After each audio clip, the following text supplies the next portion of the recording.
Many of us marketers often think we know how social channels work until we try to break into the market in China. We apply the same principles we know and we see them fail. This is what Duncan knows better than anyone else. He's the co-founder of KAWO, a social media management tool for Chinese channels like Weibo, WeChat, and Douyin, and he's helped countless Western brands understand how to master marketing on social channels there. Now, let's hear it from him.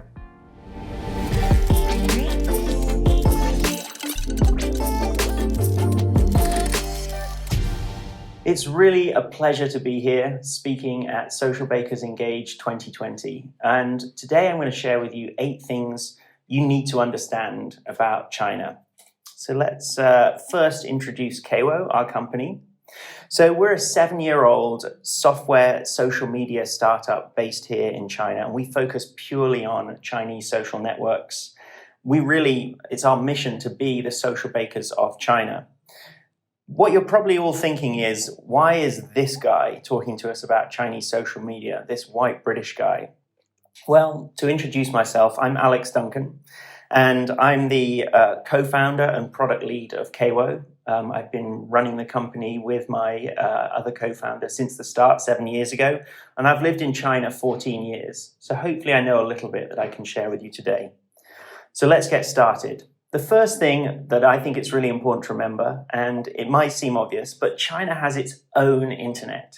This is widely talked about, but to understand a little bit more about it, as the internet developed in China, obviously all of the other Western social networks weren't always blocked. They gradually were removed from this market, and in their place has grown this incredible ecosystem of other networks, which look almost nothing like the networks you're used to in the West. So to compare Weibo to the Facebook of China or Twitter, or to compare WeChat to be the WhatsApp of China really isn't a fair comparison.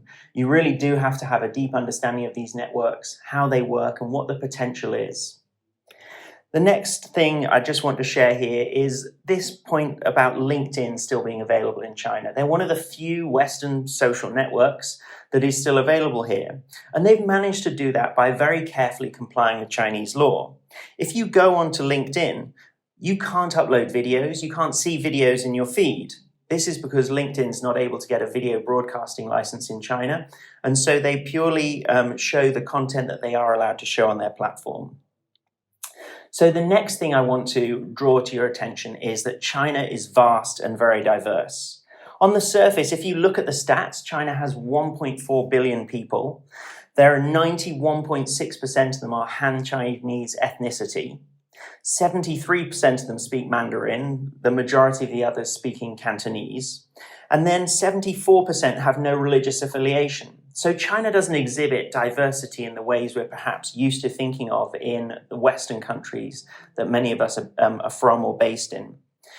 This map from The Economist really, for me, captures the true scale and potential diversity of this country, where they've compared each of the Chinese provinces to a separate country from other parts of the world. You're really dealing with a vast country, huge geographies, massive differences from the cold north down to the almost tropical south. The vast majority of the population live along the east coast of China, with the west being very much more sparsely inhabited. When you get to one way to look at the diversity of China, I find city tiers are a really great way to do that. It's actually an unofficial definition, but it's a really useful one to help understand the types of consumers and people you're talking to. As you can see from this pie chart, the top 4 tiers of cities still only make up less than a third of the country. Tier 1 and Tier 2 cities are probably something more similar to Western cities, international cities around the world. You'll see brands you're familiar with, consumers are more internationally minded, better educated, and that's where a lot of the middle class live. As soon as you go down the city tiers, both the consumers and the brands that you see in those cities change quite a lot. Maybe in a 2nd, 3rd, 4th tier city, you'll see a KFC. You're probably less likely to see a Starbucks. And by the time you get down to 4th and 5th tier cities, you're really not going to recognize the brands that you see there or the stores, and the consumers there are going to have a far less sophisticated understanding of the world. And you have to consider these accordingly with your marketing. And when you're trying to find your niche in this vast market, You can't think of it as just this huge consumer market of 1 billion people. The next thing I want to emphasize is, even though China has grown phenomenally over the last 40 years with 90 plus multiple in GDP per capita growth, it still has immense growth potential. The Chinese party over the last 40 years has lifted more people out of poverty than any other nation in history, over 850 million. And they've actually changed their definition of what poverty is to make it rather generous these days compared to other countries. They're actually more generous than the UN standard. At the same time, the middle class has grown by over 300 million people. It's now something like 440 million middle class here, consumers in China. But as we heard from Li Keqiang, the premier of China at the beginning of this year, China still has 600 million people who live on less than 1,000 yuan per month, or $140. So although China's come a long way, there's still huge growth potential in the internal market. And so it's a lot of potential for the future in this market. The next thing, which I think is often easily missed, is that you really must educate your users about your brand. There's a great example here when we look at the fortunes of a brand like Starbucks. So if we look at this graph of GDP per capita growth over the last 20 years, Starbucks first entered China in 1999 with a store in Beijing. By 2019, they have 4,300 stores across the country. For anybody that can do the maths, yes, that's over 4 new stores a week. But it's been a very gradual evolution. Coffee culture really didn't exist here in China that 20 years ago. And even when you go to lower tier cities today, coffee shops are still relative rarity. It's taken a long time to develop that brand and to see this growth in this market. And they've invested heavily in order to see that growth. At the same time, in the meantime, we've seen very other big Western brands like Best Buy come and go. They invested quite heavily. They built multiple of their huge big box stores. They invested in a local partner, but by 2011, they had to cut their losses and left the country completely. So China is a place that a lot of brands see as a potential source of cash or a cash cow, but it's actually sometimes easier to set your money on fire in this market if you're not willing to go the course and really educate your users and build your brand here.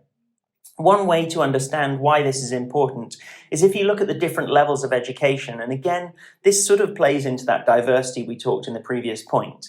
If you look at the amount of users that have a higher or secondary degree level of education, it's still relatively small compared to a Western country. There's a lot of people who have never been abroad, who don't have a concept of the things you're trying to introduce to this market. So you really have to put in the effort to make sure they have a fundamental understanding of your brand. If you think the concept of a weekend only was introduced to China in the mid-90s, leisure time and disposable income are still relatively new concepts. And people need a lot of education as to how to spend this time and this newfound wealth. We use the NFL as a great example. They've really taken a very strategic and long-term approach with their brand. And it's one I can really relate to as a British person because I also didn't grow up having any understanding of the NFL. First, they try and educate people about what the actual sport is itself. Then the key thing is helping them to find the team that connects with them. Is it the city location? Is it the heroes of the team? Is it the ethos? What is it that helps them to find that team and to become more involved in the sport? And this long-term investment over many years, particularly in content marketing and heavily on social media, is really starting to pay off in building their fan base in China. The other great thing about China is that the Chinese netizens or citizens of the internet are super social. They've seen incredibly rapid adoption of mobile technology driven by huge investment in infrastructure. 4G has been rolled out across the country. I've stood on top of huge mountains on the edge of the Tibetan Plateau and had full 4G signal. This has enabled a whole generation of people to join the internet through their mobile devices. If we were to compare the rise of these incredible super apps that have been powered by this mobile revolution, let's take the example of America, where on your phone you probably would have a large selection of these apps. In WeChat, by comparison, just this one app can power all of those different services on your phone.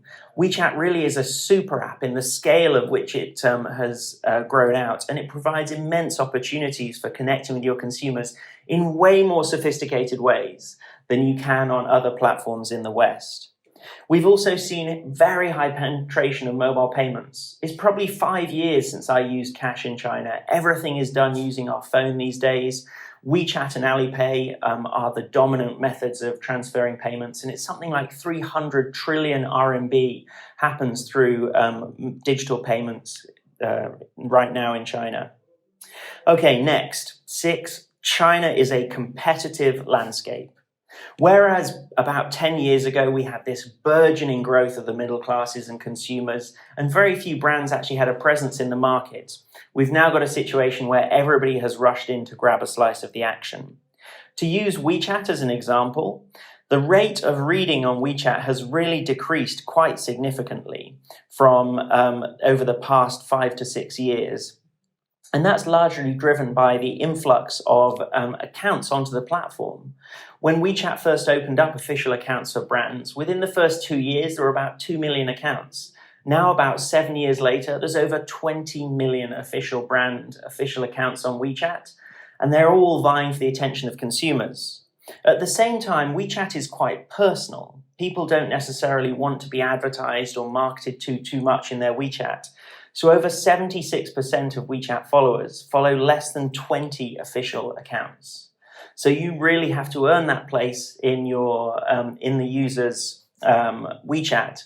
And according to the data on our platform, we see quite a high correlation between followers unfollowing you and you publishing content that doesn't really engage with them. So that competitive edge is really putting the pressure on brands now to step up their game. Number 7. Everybody is struggling to keep pace with this immense economic growth. I mean, this really goes down to the people working in your teams here in China, representing your brand too. Traditionally, Chinese university students have studied more safe, dependable subjects like finance, accounting, engineering. There's been a lot less people studying marketing because the industry didn't really exist 10, 15 years ago, and it's grown immensely. So there's a huge battle for talent. The average person working in marketing is under 30, and the average amount of time they spend in a job is about 18 months. At the same time, when they came into the marketing industry, they didn't have the mentors or the more experienced people above them to guide them, like I had in my first job when I left university. There's also quite a low adoption of technology in the workplace. Everybody's still using Excel, email, and a lot of work collaboration happens inside WeChat groups. So when you look at being more efficient, it can be a real challenge. So final point, which ties all of this together, is it really is the time to work smarter rather than harder in China. The Chinese have this incredible reputation around the world for their incredible work ethic. And we see it on a daily basis. People work 24/7 in this market. But at the same time, we've had this massive growth in GDP per capita. We've actually had relatively slower growth in productivity. So this is where the time we feel that these immense tools you have for data analysis and insights, the growth of machine learning and technology really need to be utilized to understand, find your target consumers in this market and really engage in them with a meaningful way to build that follower base and connect with your audience. It's been a great pleasure chatting to you today at Socialbakers Engage. If you want to download our guide, you can check out our guide at kawo.com/China-guide. And if you want to connect with us, you can email us hello@kawo.com. We'd love to answer any questions you have. And if you're interested in using KAWO or exploring how it can work alongside Socialbakers, then please contact your Socialbakers account manager and they'll be able to update you on the details. Thank you very much.